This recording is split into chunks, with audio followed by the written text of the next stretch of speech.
Corner live show. Zachary Rosenberg is the mastermind behind the spine chilling novella Hungers as Old as This Land. Stay with us for a glimpse behind the scenes of crafting a distinctive voice in the genre and uncover the secrets that gave life to this tale. You're watching the Writers Corner live show. Don't go away, we will be right back. Welcome to the Writers Corner live show, the weekly water cooler for authors and readers. Join us for 30 minutes of insightful conversation with some of the biggest names in the industry. We feature award-winning authors, New York Times and USA Today bestsellers, and even international indie sensations.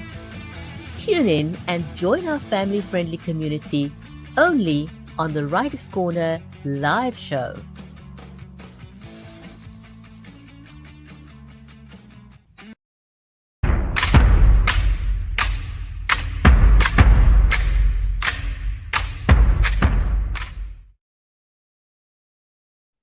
If you're just joining us, then welcome to the Writers Corner live show. If you're not yet following us on social media, please do, because that way you'll get notified when we go live for the Writers Corner live show. I'm your host, Bridgetti Lim Banda from Cape Town in South Africa. And today's show, we're going to be talking to Zachary Rosenberg. If this is your first time watching the show, feel free to let us know and we'll be happy to give you a shout out. Now, our show today is made possible by Creative Edge, StreamYard, and BeLive Media. So warm welcome whether you are watching us over on Amazon, Twitter, Facebook, YouTube, LinkedIn. I should say X because Twitter is now known as X, isn't it? Anyway, a hearty warm welcome to everyone. Our amazing guest for today is Zachary Rosenberg. And if you haven't yet met him, he's an accomplished horror writer with a Jewish heritage.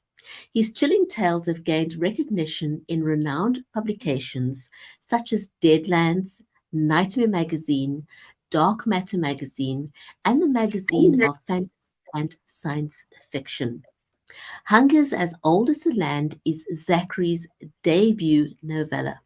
So, without any further ado, shall we give him a hearty warm welcome to the Writers Corner live show?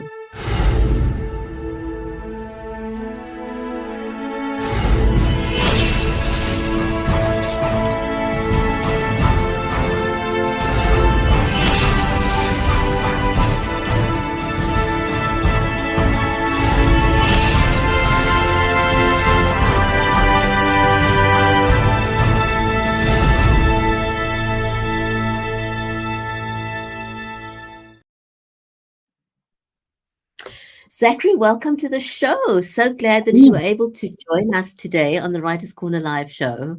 And thank you so much for having me. It's great to be here. Wonderful. I'm going to jump right in because I've got so many questions about your writing and the book. And so I'm going to start right off with what was the inspiration to explore the theme of ancient hungers in your novella, Hungers as Old as the Land? What inspired you to write this novella?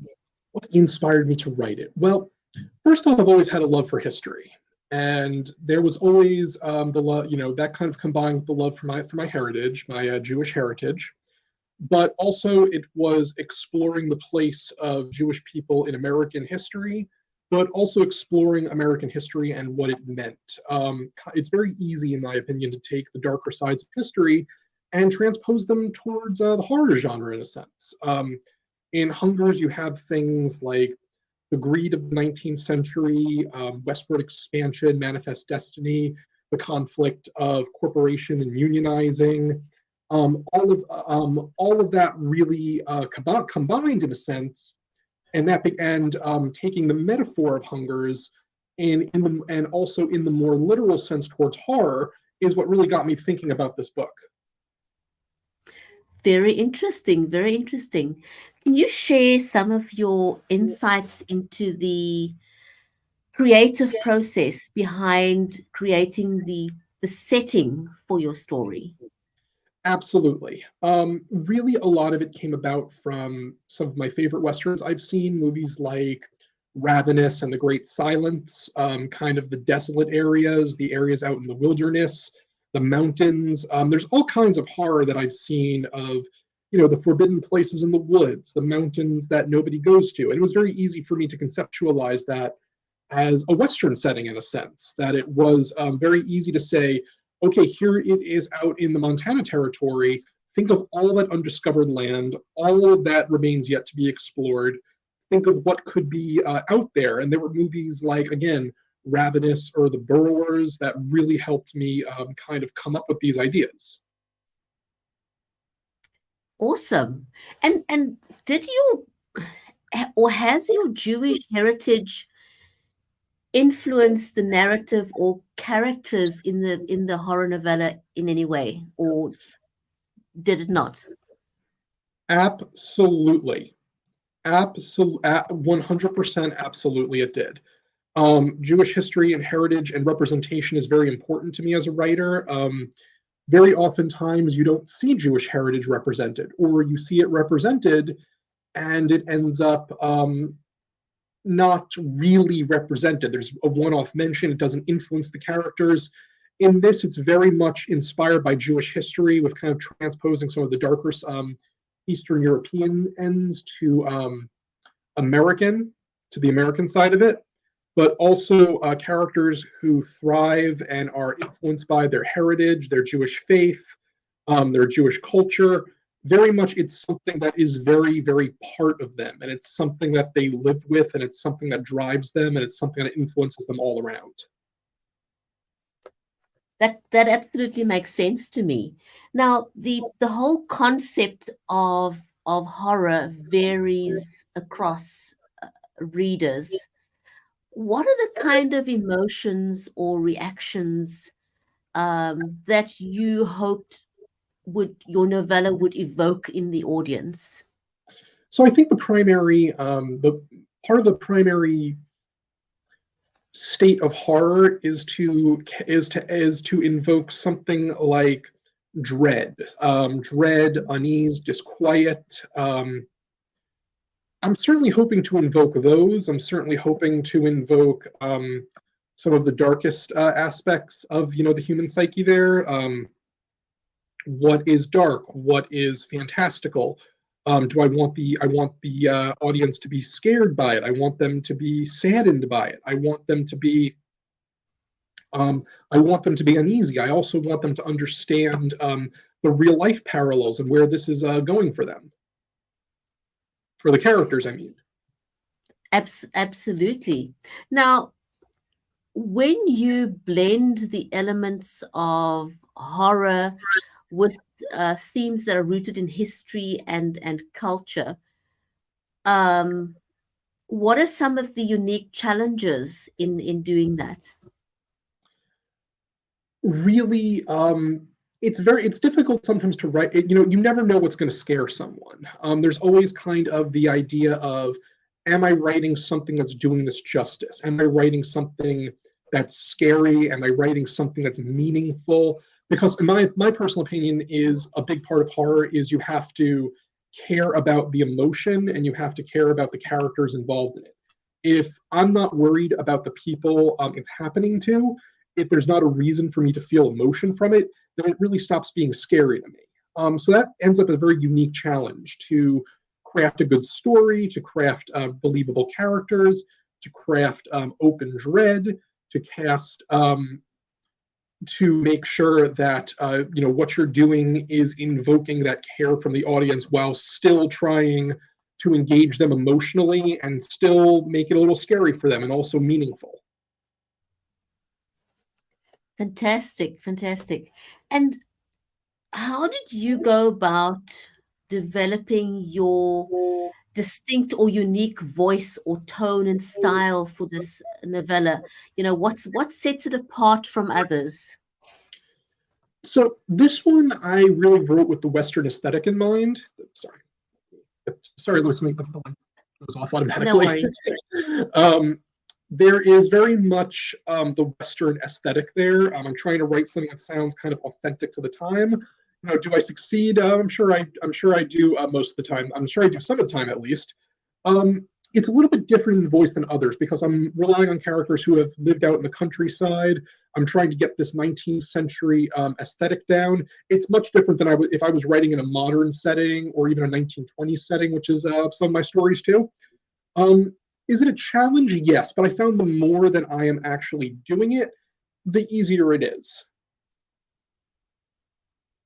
So it really is something that you hone as you go along, and I think you do that really, really well.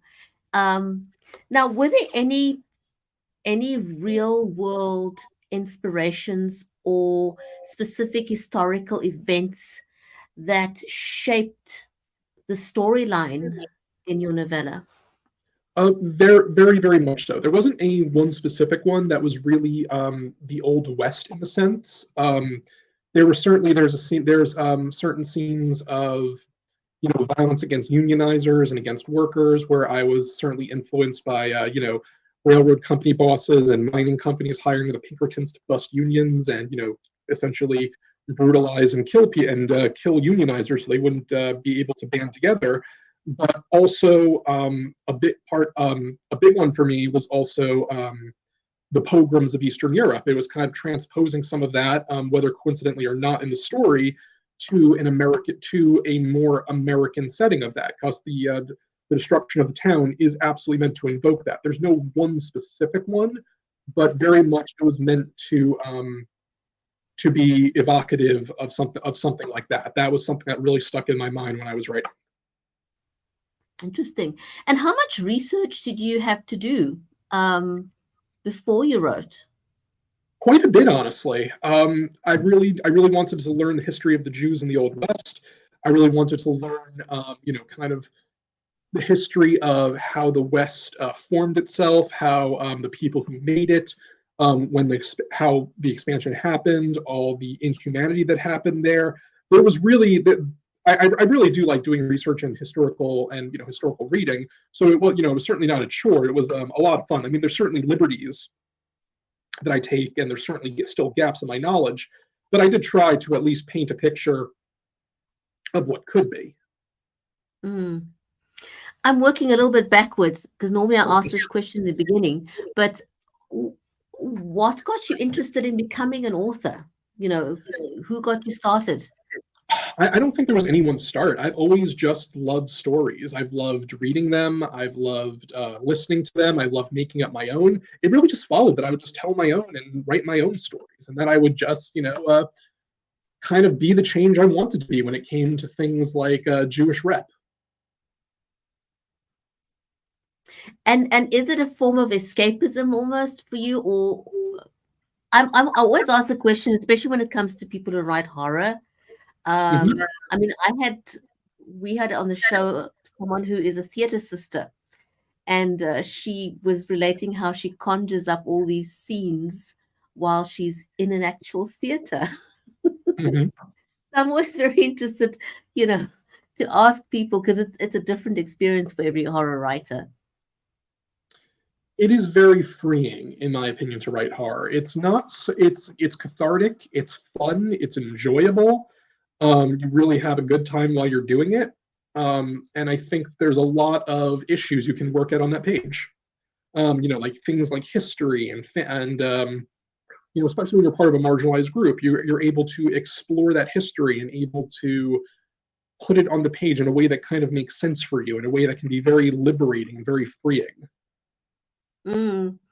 I often hear horror writers say that they almost feel like they've given a blank page and they can let their imagination run wild, whilst still paying a lot of attention to make sure that things are factually correct. Right. You know, but they have a lot of carte blanche in terms of how the scenes are developed. Um, and I always find that quite interesting. Um, what's next for What's next? Oh man, I've got a lot going on there. I've got several books I'm working on. I've got a very large one right now that is, as a matter of fact, I'm playing to Query to Agents. It's fantasy, not horror, but there are still some horror elements. There are a number of, how do I put this? I have a number of projects I'm working on right now. I'm working on another novella. I have several other novellas out right now, and I have several other ones that are planned, plus a bunch of short stories. Wow. Now, I always ask authors who do that, how do you manage to write more than one story or one book at a time? It's like, how do Oh you man, how do you do that? it's not easy. Sometimes, some days you can only write the one. Some days you can write multiple at once, and um, for me, it obviously varies. It's sometimes easy to switch, like write a little bit of one, take a little breather, and then get into the voice of a new character and a new story. And do you segment, or do you sort of plan your writing time, or do you literally just write notes as the inspiration comes? How does that work for you? And do you get more inspiration at night, during the day, in the morning? It really varies for me. There's no one time. There's no one time or place. I just really carve it out whenever I can. Awesome. Yeah, it's different for everybody. I find that, not every writer gets inspiration in the same way. Some people write throughout the day whenever they get inspiration, and others find they can only write early in the morning or only late at Yeah, night. So yeah. I guess it's different for every author. Zachary, thank you so much. Oh my goodness. It was wonderful talking to you Thank you. about your book, Hunger's as Old as the Land. How can people connect with you? Thank you. Well, you can find me on Twitter or X now at Zach Rose Writer. That's ZachRose Writer. And you can also find me on Instagram at Zach Rose 32. Fantastic. I'm still trying to get my mind around calling Twitter X. It just And sounds no, a little it's bit. not going to happen. It's just not going to happen for me. I Just know it, that's it definitely, sounds very it sounds very strange. yeah, no, just definitely not. It's just sorry. I don't know what the adoption's going to be like on that, if ever. Um, I don't Just I not don't even know what gonna he say. was thinking, but anyway. I have no idea. Oh my goodness. Zachary, thank you so much. We'd love to have you back on the show again. I would love And to. Thank you so much. congratulations on your Nova. One more question. Please. Did you have any input into the design of the cover for your book? As a matter of fact, yes. They asked me what I wanted. I gave them a description of it, and it was kind of the same way. A lot of indie presses will do that. It was the same way for my other one, The Long Shalom with Off Limits Press. And my current one, my pirate novel over at Darklit Press, where they'll basically ask me like, "What do you want to see from the artist?" And I give a description, and the artist turns it out. And let me give a shout out to Keelan Patrick Burke, who did an absolutely fantastic job with this cover. Honestly, It's always amazing because the author doesn't always have input into the cover, but when I right? find when they do, it's almost something magical because you It can't, really is. imagine how another human can really take what's in your mind and translate that onto, a beautiful cover. Right, right. No, it's really incredible. I mean, I'm not good at describing art in a sense, so I gave a very rough detail of it, and he knocked it out of the park. Wonderful. No, it's a great cover. Love the way that he's blended the colors. The colors, oh my God, it's fantastic. He's done an amazing job. So congratulations on the book, Thank you so and much. we'd love to have you back on the Writers Corner live show again. So thank you so My much. pleasure. Thank you. Fantastic. To our viewers out there, thank you so much for joining us today on the Writers Corner live show. We hope that you had as much fun as we did, and we look forward to seeing you next week on another episode of the Writers Corner live show. Take care and goodbye for now. Thank you for joining us on the Writers Corner live show. 30 minutes of insightful author conversations with some of the biggest names in the industry, including award-winning authors and international indie sensations. Join us on the next episode of the Writers Corner live show.